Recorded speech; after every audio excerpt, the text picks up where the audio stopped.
Number 27. ప్రశాంత మనసం హ్యేనం. ప్రశాంత పా కింద రకారం ఉందండి. ప్రశాంత మనసం హ్యేనం. ఆ హా కింద యావత్ ఎప్పుడు వచ్చినా సరే హేనం అని చెప్పేస్తారు. అలా కాదు, హియే ఆ యా వినిపించాలి క్లియర్ గా. హ్యేనం అలా రావాలి. ప్రశాంత మనసం హ్యేనం. ప్రశాంత మనసం హ్యేనం. ప్రశాంత మనసం హ్యేనం. ప్రశాంత మనసం హ్యేనం. యోగినం సుఖముత్తమం. ఇక్కడ యోగినం సుఖ సుఖ కాకి మహాప్రాణం ఉందండి. సుఖ ముత్తమం. ఆ తాత్త అని ఎలా చెప్తామో తా కింద తావత్తు వచ్చినప్పుడు అలా చిన్న స్ట్రెస్ ఇస్తాం. ముత్తమం మూకి తాని జాయిన్ చేసి చెప్పాలి. ముత్తమంకి ముత్తమం డిఫరెన్స్ చూడండి. యోగినం సుఖముత్తమం. యోగినం సుఖముత్తమం. యోగినం సుఖముత్తమం. యోగినం సుఖముత్తమం. ఉపైతి శాంతరజసం. ఉపైతి ఊ అచ్చు కంఠంలో నుంచి రావాలి. ఆ పా ప్లస్ ఐ పై. ఉపైతి శాంత. ఇక్కడ శాంతి అని పెట్టేస్తా ఉంటారు చూడండి. తా అది శాంత. గమనించుకోండి అందరు. శాంత రజసం. ఉపైతి శాంతరజసం. ఉపైతి శాంతరజసం. ఉపైతి శాంతరజసం. ఉపైతి శాంతరజసం. బ్రహ్మభూతమకల్మషం. ఇక్కడ బ్రహ్మ బా కింద రకారం ఉంది. హా కింద మా ఎప్పుడు వచ్చినా సరే మా ఫస్ట్ చెప్పి తర్వాత హా చెప్తాం. BRAMHA పైన రాసేసుకోండి. బ్రహ్మ. ఆ లాస్ట్ లో హా కూడా క్లియర్ గా వినిపించాలి. బ్రహ్మ. గాలి హా ఎప్పుడు వచ్చినా సరే ఒక్కటి అబ్జర్వ్ చేసుకోవాల్సింది ఏంటంటే అందరూ గాలి కొంచెం లైట్ గా బయటకు వస్తుంది. బ్రహ్మ అంతే. బ్రహ్మభూత భూకి మహాప్రాణం ఉంది గమనించుకోండి. కల్మషం ఆ షా కొంచెం ముద్దగా పలకాలి. బ్రహ్మభూతమకల్మషం. బ్రహ్మభూతమకల్మషం. బ్రహ్మభూతమకల్మషం. బ్రహ్మభూతమకల్మషం. ప్రశాంత మనసం హ్యేనం. యోగినం సుఖముత్తమం. ప్రశాంత మనసం హ్యేనం. యోగినం సుఖముత్తమం. ప్రశాంత మనసం హ్యేనం. యోగినం సుఖముత్తమం. ప్రశాంత మనసం హ్యేనం. యోగినం సుఖముత్తమం. ఉపైతి శాంతరజసం. బ్రహ్మభూతమకల్మషం. ఉపైతి శాంతరజసం. బ్రహ్మభూతమకల్మషం. ఉపైతి శాంతరజసం. బ్రహ్మభూతమకల్మషం. ఉపైతి శాంతరజసం. బ్రహ్మభూతమకల్మషం. ప్రశాంత మనసం హ్యేనం. యోగినం సుఖముత్తమం. ఉపైతి శాంతరజసం. బ్రహ్మభూతమకల్మషం. ప్రశాంత మనసం హ్యేనం. యోగినం సుఖముత్తమం. ఇంకొంచెం యా వినిపించదు. హ్యేనంలో హ్యేనం జాగ్రత్తగా చెప్పాలి. ఆ నా ఒక్కోసారి యా పక్కన నా వచ్చినప్పుడు అణ వచ్చే ఛాన్స్ ఉంటుంది. అలా రాకుండా హ్యేనం అంతే. ఓకే. ప్రశాంత మనసం హ్యేనం. యోగినం సుఖముత్తమం. ఉపైతి శాంతరజసం. బ్రహ్మభూతమకల్మషం. ప్రశాంత మనసం హ్యేనం. యోగినం సుఖముత్తమం. उपैति शान्तरजसं ब्रह्मभूतमकल्मषम् प्रशान्तमनसं ह्येनं योगिनं सुखमुत्तमम् उपैति शान्तरजसं ब्रह्मभूतमकल्मषम् प्रशान्तमनसं ह्येनं योगिनं सुखमुत्तमम् उपैति शान्तरजसं ब्रह्मभूतमकल्मषम् प्रशान्तमनसं ह्येनं योगिनं सुखमुत्तमम् उपैति शान्तरजसं ब्रह्मभूतमकल्मषम् प्रशान्तमनसं ह्येनं योगिनं सुखमुत्तमम् उपैति शान्तरजसं ब्रह्मभूतमकल्मषम् प्रशान्तमनसं ह्येनं योगिनं सुखमुत्तमम् उपैति शान्तरजसं ब्रह्मभूतमकल्मषम् प्रशान्तमनसं ह्येनं योगिनं सुखमुत्तमम् उपैति शान्तरजसं ब्रह्मभूतमकल्मषम्। जय गुरुदत्तम। 28th శ్లోక 28వ శ్లోకం యుంజన్నేవం సదాత్మానం యుంజన్నేవం జాకి నాని జాయిన్ చేసుకొని చెప్పాలి నా కింద నా ఒత్తు వినపడాలి యుంజన్నేవం సదాత్మానం దా తర్వాత 2 అవగ్రహం సింబల్స్ ఉన్నాయి 2 నెంబర్ సింబల్ లాగా అవి ఏంటంటే మనం ఒక రెప్పపాటు దీర్ఘాన్ని ఎక్స్టెండ్ చేయాలి ఒకటి ఉంటే 2 ఉంటే 2 రెప్పపాట్లు సదా సరిపోతుంది సదాత్మానం తా కింద మా వద్దు జాయిన్ చేసి చెప్పాలి తాకి మాని సదాత్మానం అని ప్లెయిన్ గా కాకుండా సదాత్మానం యుంజన్నేవం సదాత్మానం युञ्जन्नेवं सदात्मानं युञ्जन्नेवं सदात्मानं युञ्जन्नेवं सदात्मानं యోగి విగత కల్మషః యోగి గీకి దీర్ఘం ఉందండి ఇక్కడ గమనించండి యోగి విగత కల్మషః ఆ షా కాస్త ముద్దగా చెప్పాలి యోగి విగత కల్మషః योगी विगत कल्मषः योगी विगत कल्मषः योगी विगत कल्मषः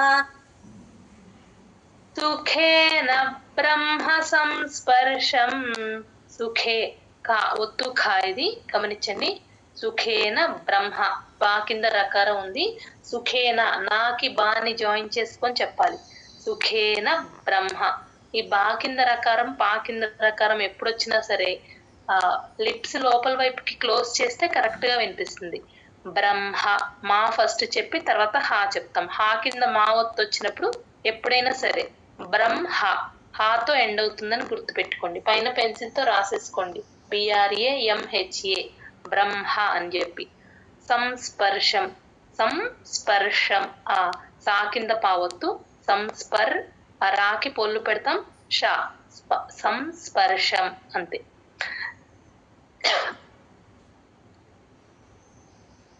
సుఖేన బ్రహ్మ సంస్పర్శం सुखेन ब्रह्म संस्पर्शं सुखेन ब्रह्म संस्पर्शं सुखेन ब्रह्म संस्पर्शम् అత్యంతం సుఖమశ్నుతే అత్యంతం సుఖలో కాకి మహాప్రాణం ఉందండి గమనించండి అత్యంతం సుఖమశ్నుతే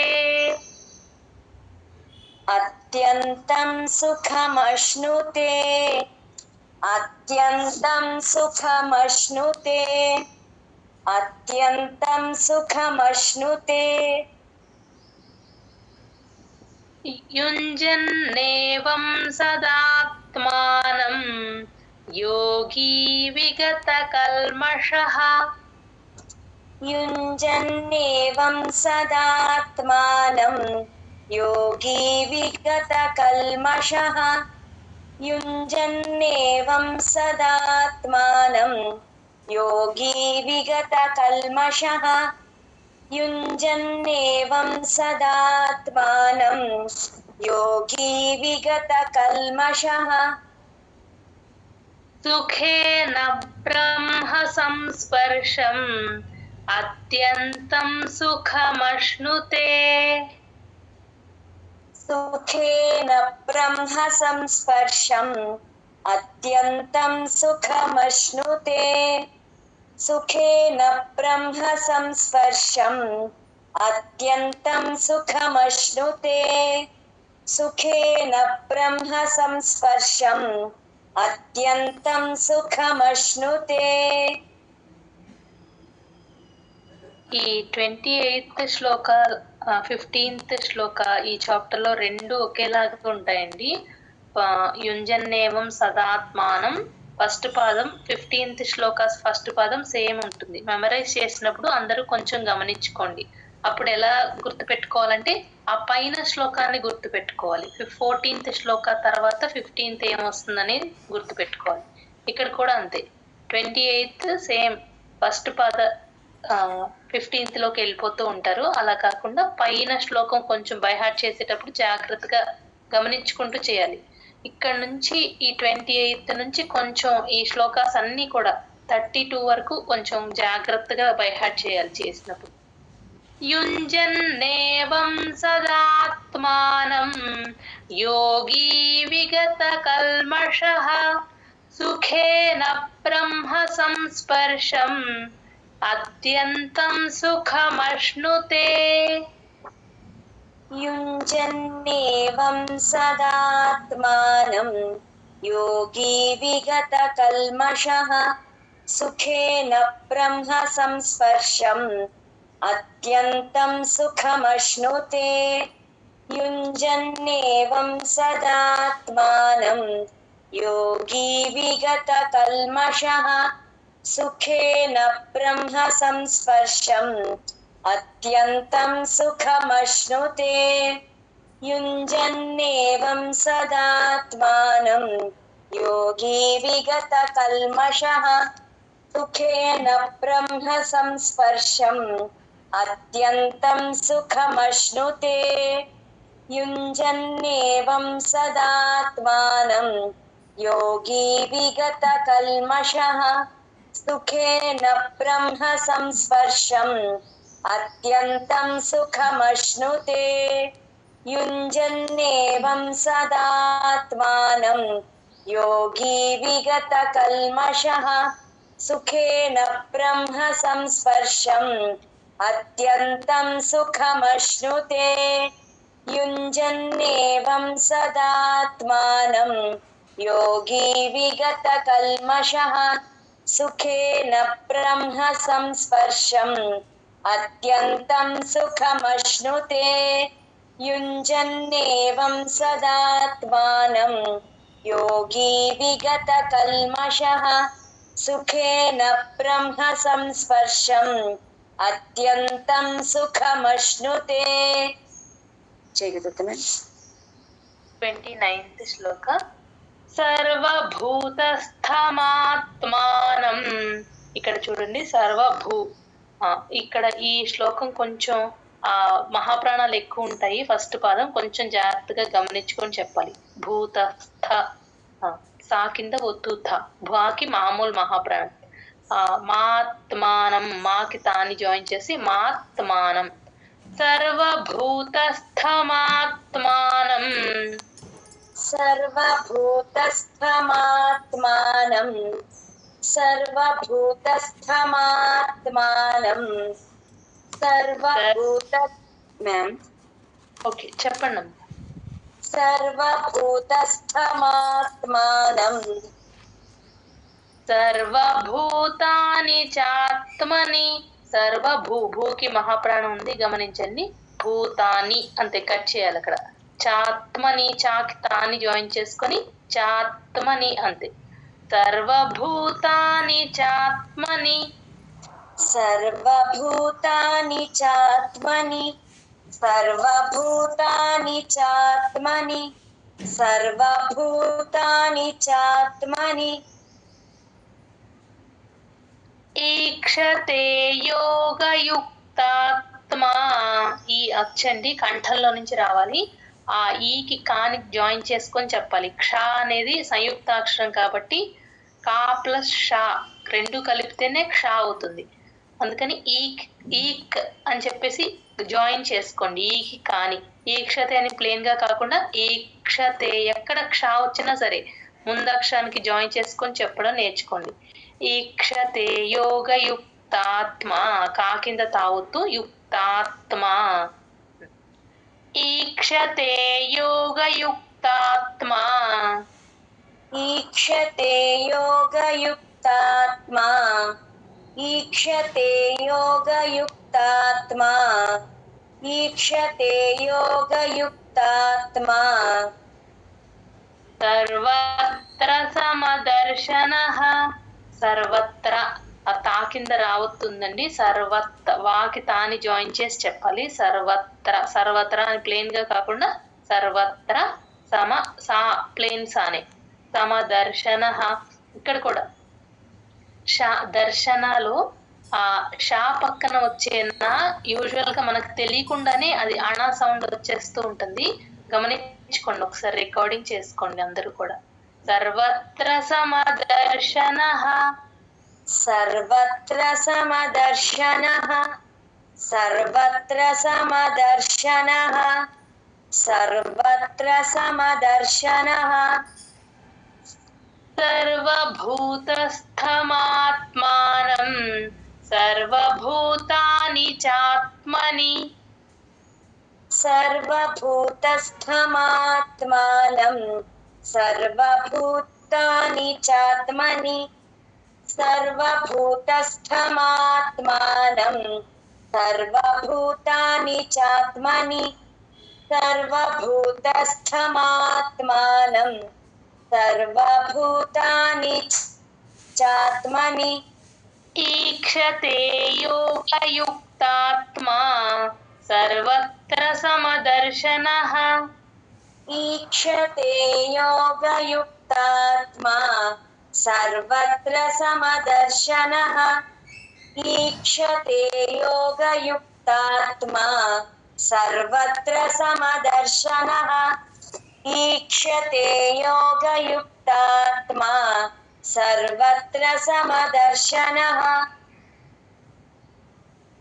సర్వభూతస్థమాత్మానం సర్వభూతాని చాత్మని ఈక్షతే యోగయుక్తాత్మా సర్వత్ర సమదర్శనః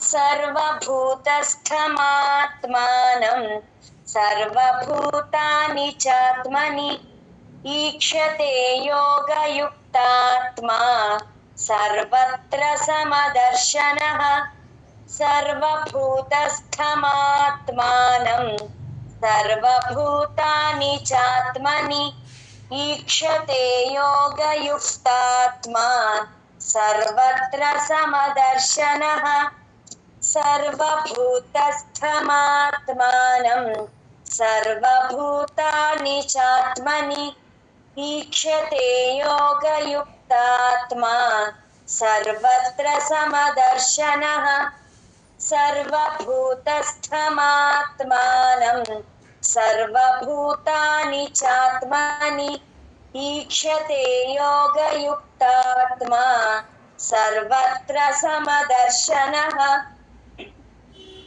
సర్వభూతస్థమాత్మానం సర్వభూతాని చాత్మని ఈక్షతే యోగయుక్తాత్మా సర్వత్ర సమదర్శనః సర్వభూతస్థమాత్మానం సర్వభూతాని చాత్మని ఈక్షతే యోగయుక్తాత్మా సర్వత్ర సమదర్శనః సర్వభూతస్థమాత్మానం సర్వభూతాని చాత్మని ఈక్షతే యోగయుక్తాత్మా సర్వత్ర సమదర్శనః. జై గురుదత్తమ. జై గురుదత్తమ్మ. బాగా రిపీట్ చేశారు. 25th శ్లోకం అడిగారు, ఒకసారి చదువుతాను వినండి. శనై శనైరుపరమేత్ బుద్ధ్యా ధృతి గృహీతయా ఆత్మ సంస్థం మనః కృత్వా న కించిదపి చింతయేత్. శనై శనైరుపరమేత్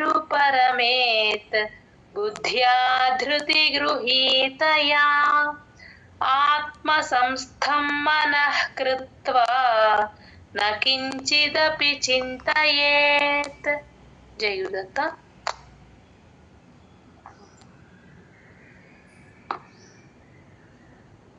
ఓకే, కావ్య గారు జై గురుదత్తమ. ఒకసారి ఆర్డర్ లో చదువుతారమ్మా.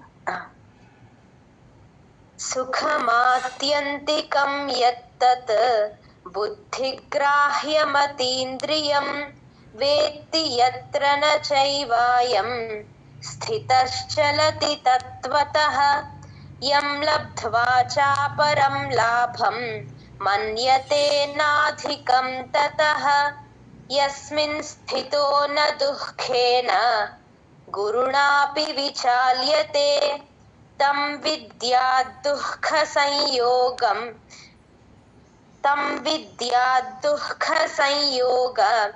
వియోగం యోగ సంజ్ఞితం స నిశ్చయేన యోక్తవ్యః యోగో నిర్విణ్ణ చేతసా సంకల్ప ప్రభవాన్ కామాన్ త్యక్త్వా సర్వాన్ శేషతః మనసైవేంద్రియగ్రామం వినియమ్య సమంతతః శనైః శనైరుపరమేత్ బుద్ధ్యా ధృతి గృహీతయా ఆత్మ సంస్థం మనః కృత్వా న కించిదపి చింతయేత్. యతో యతో నిశ్చరతి మనశ్చంచలమస్థిరం తతస్తతో నియమ్యైతత్ ఆత్మన్యేవ వశం నయేత్. ప్రశాంతమరసం హ్యేనం యోగినం సుఖముత్తమం ఉపైతి శాంతరజసం బ్రహ్మభూతమకల్మషం యుంజన్నేవం సదాత్మానం యోగి విగతకల్మషః సుఖేన బ్రహ్మ సంస్పర్శం అత్యంతం సుఖమశ్నుతే సర్వభూతస్థమాత్మానం సర్వభూతాని చాత్మని ఈక్షతే యోగయుక్తాత్మా సర్వత్ర సమదర్శనః. జై గురుదత్తమ. యోగ వియోగం యోగ సంజ్ఞితం స నిశ్చయేన యోక్తవ్యః యోగో నిర్విణ్ణ చేతసా. ఓకే, కరెక్ట్ గా వచ్చింది, బాగా చదివారు. జై గురుదత్త. అందరు కూడా రేపు ఈ శ్లోకాస్